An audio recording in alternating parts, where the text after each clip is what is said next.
Gracias.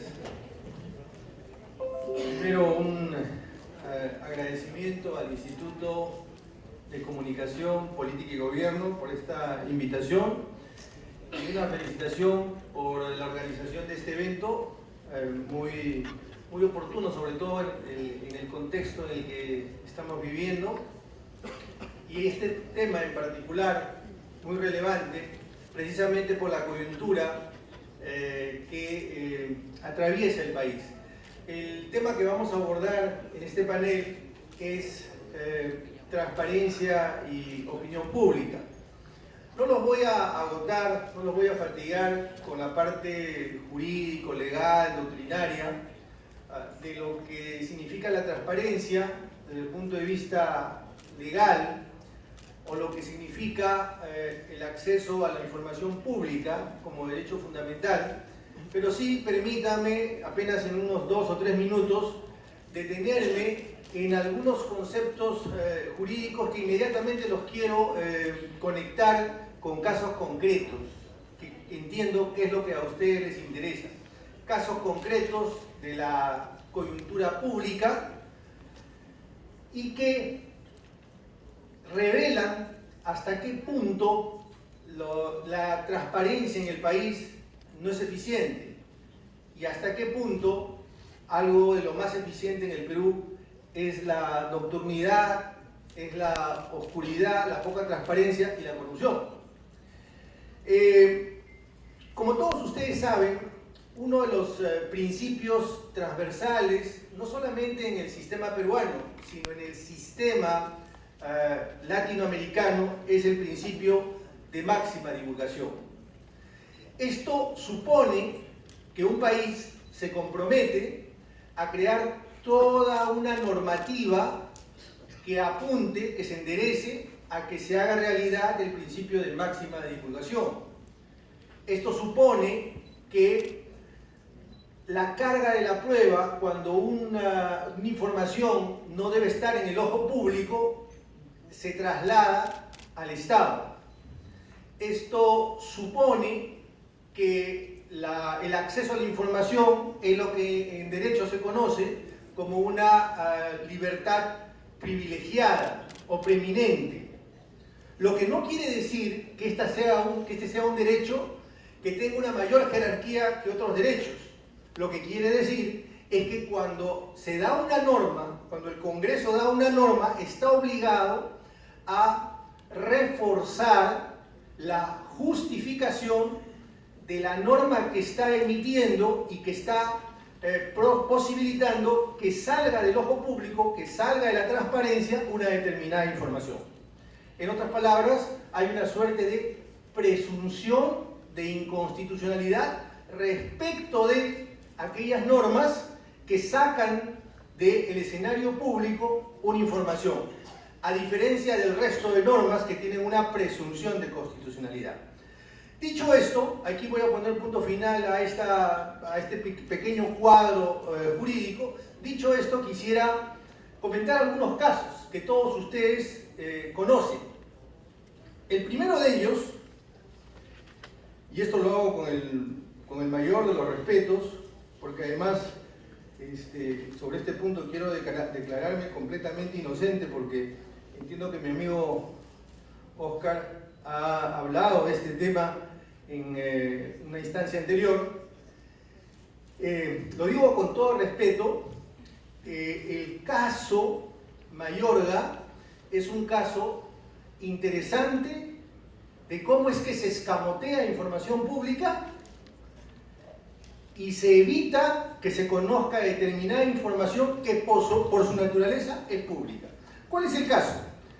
Como ustedes recuerdan, Mayorga fue ministro de Energía y Minas. Y en el año 2014 se descubre que el ministro Mayorga había sido asesor de Odebrecht. Y respecto de esa condición, se cuestiona o se discute que por aquella época se había aprobado el reglamento de Energía y Minas. El hecho es que una institución de la sociedad civil solicita formalmente que se revelen esos correos? La respuesta del ministerio fue que estos correos están protegidos por el secreto de las comunicaciones y por consiguiente no se entrega la información. Lo que sucedió fue que esta institución presentó un habeas data, que es una herramienta, como ustedes saben, una garantía para poder tener acceso a la información pública, entre otras cosas. El juzgado solicitó a la Defensoría del Pueblo su participación y la Defensoría del Pueblo, a través de un informe en su condición de amicus curiae, señaló que esa información era de naturaleza pública. Pero en el escrito de contestación, el ministerio señaló que no solamente estaba protegido por el secreto de las comunicaciones, también se trataba de la protección del derecho a la intimidad. Desde luego, ninguno de los dos argumentos son válidos. El juzgado, con base en el informe de la Defensoría, declaró fundado. Estamos hablando del 2015. Con base en el informe de la Defensoría, subrayo, declara fundado. Y esta resolución es apelada y actualmente está en la primera sala civil. Han pasado más de 2 años y el contenido de esos correos no se conoce. Qué importante, qué interesante hubiera sido sería conocer el contenido de esos correos.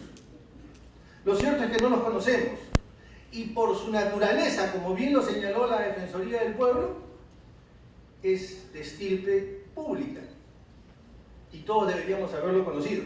Con esto no estoy haciendo una imputación, con esto no estoy diciendo que dicho ministro sea o no culpable. Lo que estoy diciendo es que hay una cultura de la opacidad en los tomadores de decisiones, en las instancias más elevadas del gobierno. Para que haya transparencia no es suficiente que demos normas.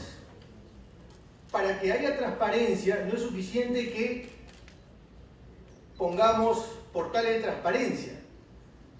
Para que haya transparencia es importante que se genere cierta institucionalidad, ciertas políticas, que se hagan ciertos monitoreos, pero sobre todo que se inocule en la mente del funcionario público que él está sometido al escrutinio público y que en la duda él tiene que hacer pública la información que maneja.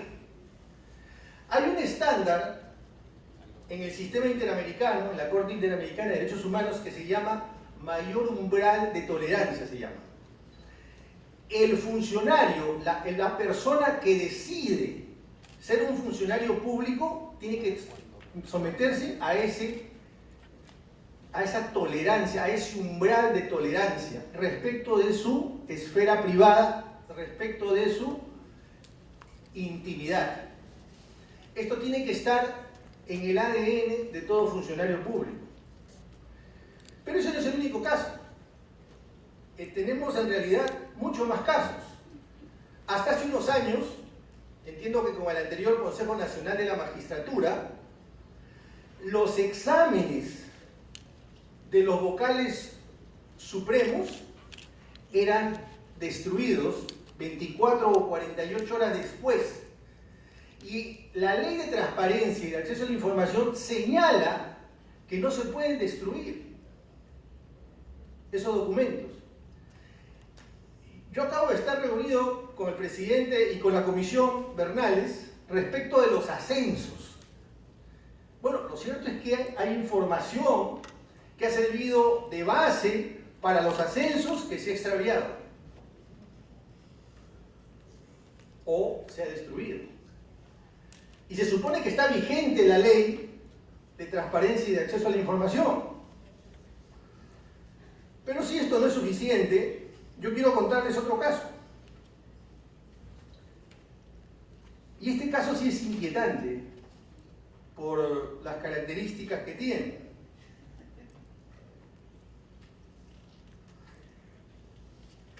el caso de un informe legal.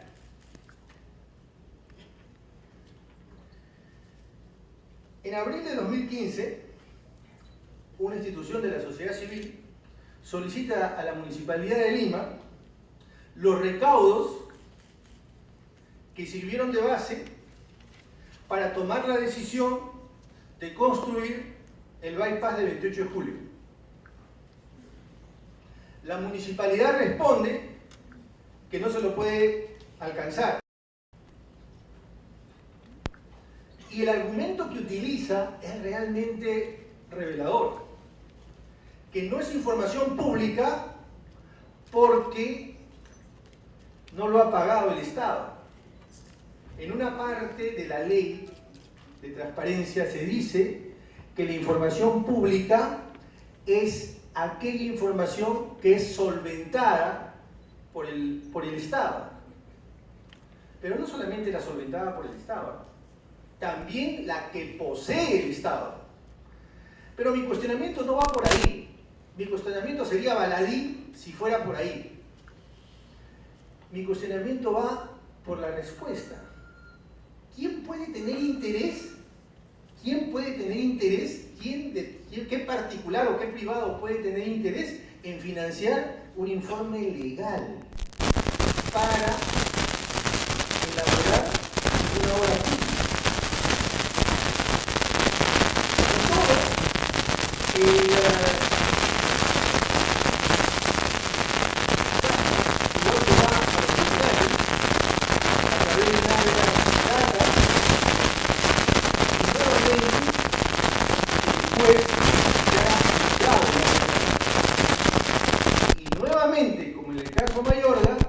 Se apela, esto sube a la Corte Superior con efecto suspensivo, que en castellano quiere decir, tienes razón, pero no te doy la información todavía. Y ya pasó más de un año. Dos hechos interesantes que es importante señalar son, uno, que esta es una obra que ha hecho Odebrecht. Y el segundo, que este es un informe legal hecho por el estudio Benítez Forno y Ugaz.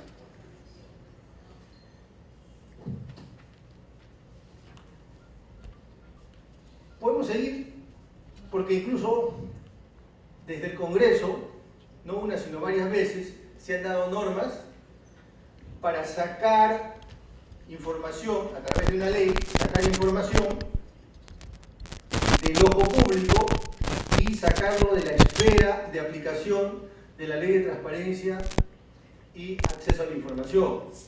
Lo cual confirma, lo cual ratifica que la solución no está en las normas. La solución está en que se genere una institucionalidad que desde nuestro punto de vista, del punto de vista de la Defensoría del Pueblo, no se va a dar desde el Estado. Se va a dar desde la propia sociedad civil, se va a dar desde los propios medios, se va a dar de aquellos que generan opinión pública. Como este panel se llama Transparencia y Opinión Pública, ustedes en gran parte son formadores de opinión pública. Quien tiene una instancia de decisión a nivel del Estado o en algún medio es, en alguna medida, un formador de opinión pública. La única posibilidad de que esto no sea, de que las normas de transparencia no sean una suerte de literatura fantástica, es que el envión venga por el lado de la opinión pública, es decir, de ustedes. Muchas gracias. Mientras podamos crear una relación de tanta tensión con los políticos, con los funcionarios, de que nos tengan miedo, no, sabes que hay que salir a decir, lo que decía el doctor Gutiérrez, ¿no? Claro, por todas estas formas burocráticas, el documento no sale, hay una autorización, pero no se puede compartir. El propio funcionario tiene la obligación de salir a decir, yo le voy a decir. Él puede, obviamente, como persona inmersa, involucrada en algún tema, pero no lo hacen. ¿Por qué? Porque no les interesamos, porque saben que nos quedamos callados y en el Perú todo el mundo se ríe. En 2 o 3 meses el chongo es otro. ¿Qué me importa? Yo estoy acá, linda en Punta Cana tomando sol. No, pues, no, lo ponemos contra la pared. ¿Nos achoramos o realmente no vamos para ningún ningún lado, señor. Eso es lo único que les puedo decir desde mi experiencia. Gracias, Juliana. De verdad, la verdad y la justicia tarda, pero finalmente llega, ¿no? Por eso nosotros estamos aquí hoy con el Defensor del Pueblo, porque es una de las instituciones, y así hay que verlo, que así es, que para el periodismo puede ser hasta un aliado legal y estratégico para conseguir esa transparencia. Es que es un aliado. Así es. Yo te voy a ser sincera, a mí cuando me dijeron, oye, para que vengas a la edición de DIRCOM, lo primero que dije es con quiénes, ¿ah? ¿A quién me toca? No, con Walter. Ah, genial, es el Defensor del Pueblo. Claro, una gran labor de supervisar, porque incluso tiene. Y no somos patas, no somos amigos. Además, nunca me aceptó una entrevista. Y aquí te la va a aceptar esta noche. Dos cosas. Es una... Nada que miedo. Me remito a tus archivos. Ya te acordaste.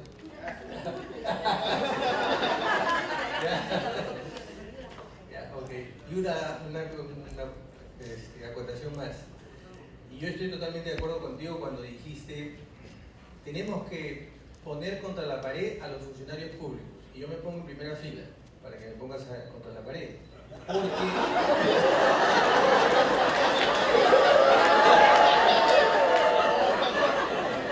es una metáfora.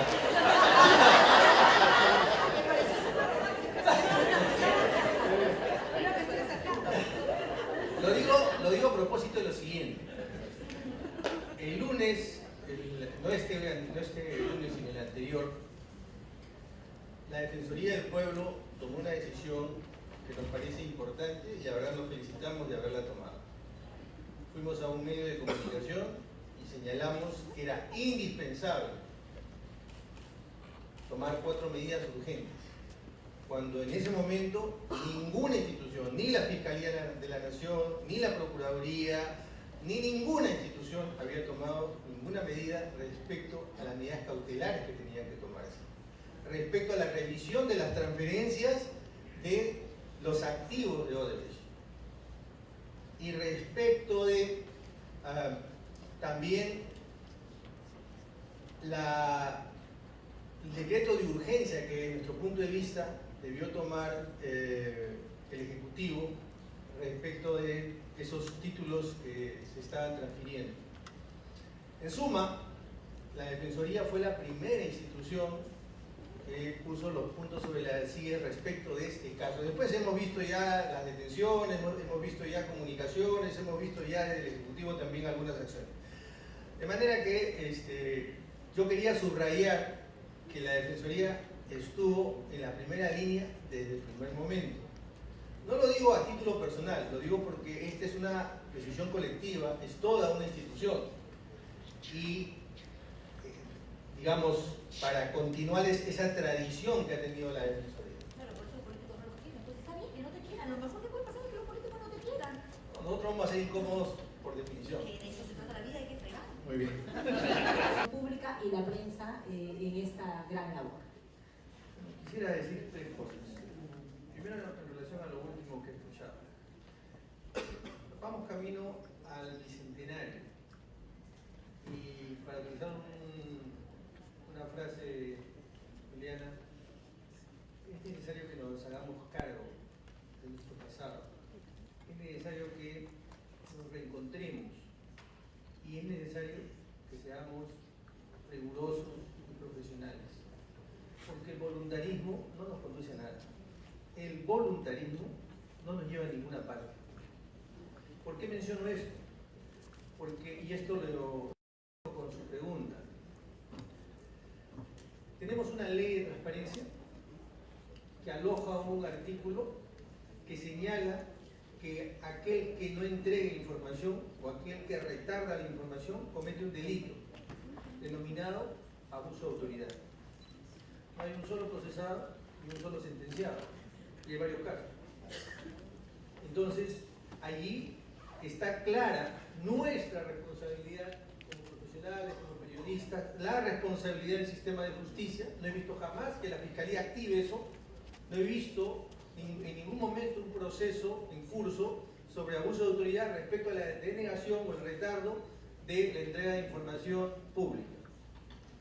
Pero además, adicionalmente, cuando utilizamos el sistema de justicia para retardar la entrega de información. Acabo de poner algunos ejemplos de cómo es que, siendo la información pública, se ralentiza a través de procesos, ¿no?, del habeas data, que debería servir para que inmediatamente se entregue la información. Estamos años de años y no se entrega la información.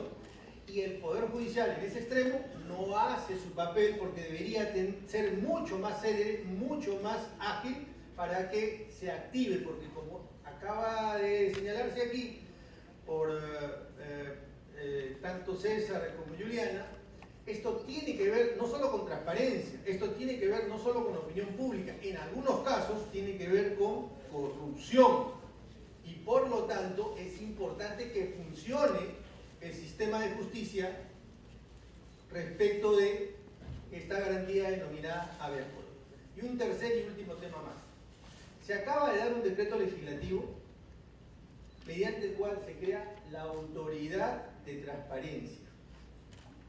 Un decreto que está en las antípodas de lo que propuso la Defensoría del Pueblo a propósito de su pregunta. ¿Qué hacemos? La Defensoría, no en mi gestión porque yo estoy apenas 90, casi 100 días, ya había planteado recurrentemente la necesidad que exista una autoridad de transparencia. Una autoridad que pueda garantizar, una autoridad rectora, pero una autoridad independiente, hoy día que es un apéndice del Ministerio de Justicia. Y por lo tanto, en esa condición pueden darse dos cosas. Como es una dirección, está de algún modo, de hecho está por debajo de la ministra y de los viceministros, pero adicionalmente, si no quieres que funcione esa dirección, pues simplemente no le asignas presupuesto y se acabó el asunto. Entonces, esa institucionalidad que nos permita que la transparencia, que la información fluya, que la transparencia funcione, no, seamos honestos, no la conocemos. Tenemos que darnos el trabajo. Ustedes como periodistas, ustedes como comunicadores, tienen que darse el trabajo de conocer, demandar y reclamar que funcione. Porque si esto se va a reducir simplemente a buena voluntad, estoy seguro que de aquí a 5 años más o 20 para hacer la referencia de la reunión o de la conferencia de este periodista, vamos a encontrarnos y seguramente vamos a estar en el mismo punto. De manera que yo diría que tenemos que hacer un esfuerzo porque el Poder Judicial, la Fiscalía y el propio Ejecutivo funcionen creando esta institucionalidad y nosotros como Defensoría monitoreando que se cumpla esta normativa.